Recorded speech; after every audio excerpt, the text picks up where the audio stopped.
નમસ્કાર વિદ્યાર્થી મિત્રો, આપ સર્વે વિદ્યાર્થી મિત્રોનું હાર્દિક સ્વાગત છે આપણી પોતાની YouTube ચેનલ એવી ગુરુ જ્ઞાન શાળાની અંદર. વિદ્યાર્થી મિત્રો, આજના વિડીયોની અંદર આજે આપણે ધોરણ 7 SS એટલે કે સામાજિક વિજ્ઞાન વિષયની અંદર જે તમારો સરસ મજાનો 17મો ચેપ્ટર છે જાતિગત ભિન્નતા, એ ચેપ્ટરનું આજે આપણે સ્વાધ્યાયનું સંપૂર્ણ સોલ્યુશન આજે આ વિડીયોની અંદર જોવાના છીએ. તો વિડીયોને તમારે છેલ્લે સુધી સ્કીપ કર્યા વગર પૂરેપૂરો જોવાનો છે. અને જો તમે ચેનલ ઉપર નવા હોય તો ચેનલને પણ અચૂકથી તમારે સબસ્ક્રાઇબ કરી લેવાની છે, કારણ કે અમારી ચેનલ તમને આગળ ને આગળ વધુમાં વધુ ઉપયોગી રહેવાની છે. તો પહેલા આપણે ખાલી જગ્યા જોઈએ. પેલો છે જાતિગત ભિન્નતાની અસર મોટે ભાગે ખાલી જગ્યામાં જોવા મળે છે. તો ક્યાં જોવા મળતી હોય છે? ગામડાઓની અંદર જાતિગત ભિન્નતાઓની અસર જોવા મળે છે. આગળ છે બીજો, ઈસવીસન 2011 માં પ્રતિ 1000 પુરુષો સામે સ્ત્રીઓનું પ્રમાણ કેટલું હતું, એટલે કે લિંગ પ્રમાણ કેટલું હતું? તો આવશે, આપણે આંકડો યાદ રાખવાનો છે, ઘણી વખત પરીક્ષાની અંદર પૂછાય છે, 943. આગળ જઈએ. આગળ બીજો છે, ટૂંકમાં ઉત્તર આપણે આપવાના છે. પહેલો છે કે બાળ ઉછેર અંગે કઈ કઈ બાબતોમાં ભેદભાવ જોવા મળે છે.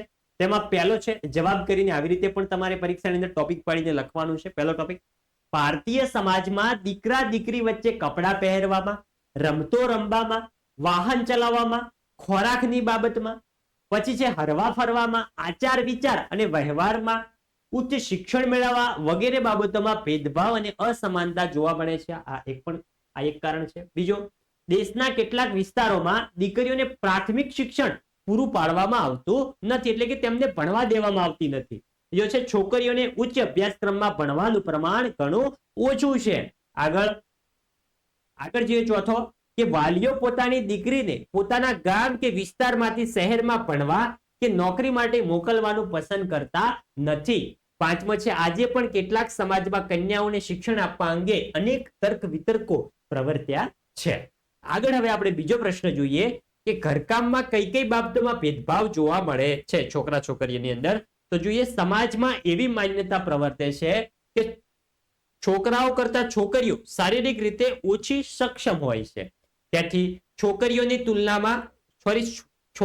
તુલનામાં છોકરીઓ પાસે ઘરના કામો વધારે કરાવવામાં આવે છે.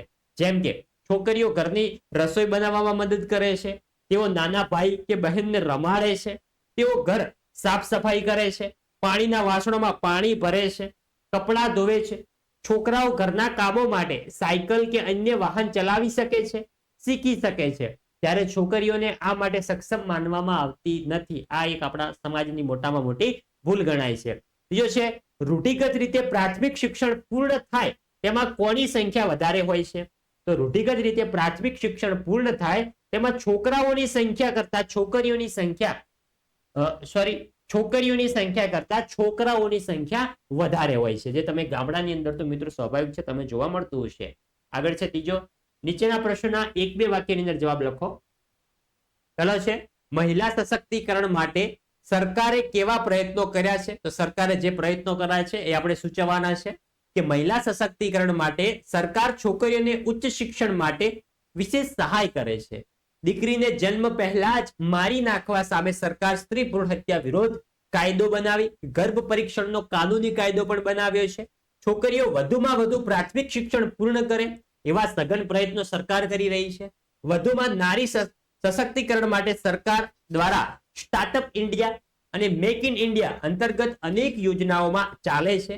કન્યાઓની સુરક્ષા અને રક્ષણ માટે સરકાર સતત પ્રયત્ન કરતી રહી છે, અને અત્યારે તો બધા જ ની અંદર છોકરીઓને અનામત પણ મિત્રો આપવામાં આવે છે, જેથી કરીને છોકરીઓની અંદર સારો ચાન્સ છે. આગળ જઈએ બીજો, કયા કયા કામમાં મહિલાઓ આજે પણ ઓછી જોવા મળે છે આપણને? તો દેશના સૈન્યો અને પોલીસ તંત્રમાં મહિલાઓની સંખ્યા આજે પણ ઓછી જોવા મળે છે. હવે તો મિત્રો બધે જ મહિલાઓ હોય છે. આ ઉપરાંત રાજ્યની વિધાનસભાઓ, સાંસદ, પંચાયતી સંસ્થાઓમાં કામ કરતા વરિષ્ઠ અધિકારીઓમાં, ખાનગી અને જાહેર ક્ષેત્રમાં કામ કરતા મેનેજરો તથા વ્યવસાયિક અને ટેકનિકલ ક્ષેત્રે કામ કરતા કર્મચારીઓમાં પણ મહિલાઓની સંખ્યા આજે પણ ઓછી જોવા મળે છે. એટલે વિદ્યાર્થી મિત્રો, આ જે પ્રશ્નનો જવાબ છે એ ભારતે આજના સમયની અંદર ખોટો સાબિત કરીને બતાવ્યો છે. કારણ કે આપણા દેશની અંદર જે આપણા દેશનું ફર્સ્ટ નાગરિક કહેવાય છે, આપણા રાષ્ટ્રપતિ, એ પણ મિત્રો એક લેડીઝ જ છે. માટે અત્યારે સ્ત્રી પુરુષનું પ્રમાણ એકદમ સરખું કહેવા જઈએ તો પણ મિત્રો સાચું પડે એવું છે ભારત દેશની અંદર. આગળ ત્રીજો છે આઝાદી સમયે મહિલાઓ કઈ રીતે આંદોલનમાં જોડાઈ હતી? તો આઝાદી મેળવવા માટે અંગ્રેજો સામે ગાંધીજીના નેતૃત્વ નીચે અનેક પ્રકારના આંદોલનો થયા. કસ્તુરબા સાથે ગુજરાત સહિત દેશભરની મહિલાઓએ આંદોલનમાં ભાગ લીધો હતો, એટલે કે આંદોલનમાં જોડાઈ હતી. આગળ જઈએ. ચોથો છે ટૂંક નોટ લખવાની છે. એમાં પહેલો છે નારી સશક્તિકરણ વિશે ટૂંક નોટ લખો. તો જોઈએ, છેલ્લા 2 દાયકામાં દરમિયાન સરકાર દ્વારા નારી સશક્તિકરણ માટે અનેક આયોજનો અને કાર્યક્રમ કરવામાં આવ્યા છે. હાલમાં નારી સશક્તિકરણ માટે સ્ટાર્ટઅપ ઇન્ડિયા અને મેક ઇન ઇન્ડિયા અંતર્ગત ઘણી યોજનાઓ અમલમાં છે. ઈસવીસન 2001માં કેન્દ્ર સરકારે મહિલા સશક્તિકરણ માટે રાષ્ટ્રીય નીતિ અમલમાં મૂકી હતી. આ નીતિ મુજબ મહિલાઓએ સ્વાવલંબી બનવા પશુપાલન, ઉદ્યોગો અને અન્ય સાહસો માટે આર્થિક મદદ આપવામાં આવે છે. આ ઉપરાંત સરકારી યોજનાઓ અને જાહેર સંસ્થાઓ પણ મહિલાઓને પગભર થવામાં મદદ કરે છે.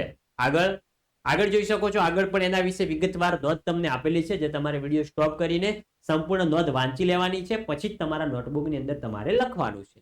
બીજો, ભારતમાં શિક્ષણ અને રૂઢિગત માન્યતાઓ, તેના વિશે તમારે શોર્ટ નોટ લખવાની છે. સંપૂર્ણ જોઈ શકો છો, ટૂંક નોંધ લખવાની છે. તો વિદ્યાર્થી મિત્રો, આ હતું આપણું ધોરણ 7 વિષય સામાજિક વિજ્ઞાન વિષયની અંદર જે આપણું 17મું ચેપ્ટર છે, જાતિગત ભિન્નતા. એ ચેપ્ટરનું સ્વાધ્યાયનું સંપૂર્ણ સોલ્યુશન. તો વિદ્યાર્થી મિત્રો, વિડીયો તમને સારો લાગ્યો હોય, તમારા માટે ઉપયોગી રહ્યો હોય, તો વિડીયોને અચૂકથી લાઈક કરીને જવાનું છે. અને જો તમે ચેનલ ઉપર નવા હોય તો ચેનલને પણ અચૂકથી સબસ્ક્રાઇબ કરીને જવાનું છે. મળીશું આવનાર નેક્સ્ટ વિડીયો સાથે. ત્યાં સુધી આવજો. ભારત માતા કી જય.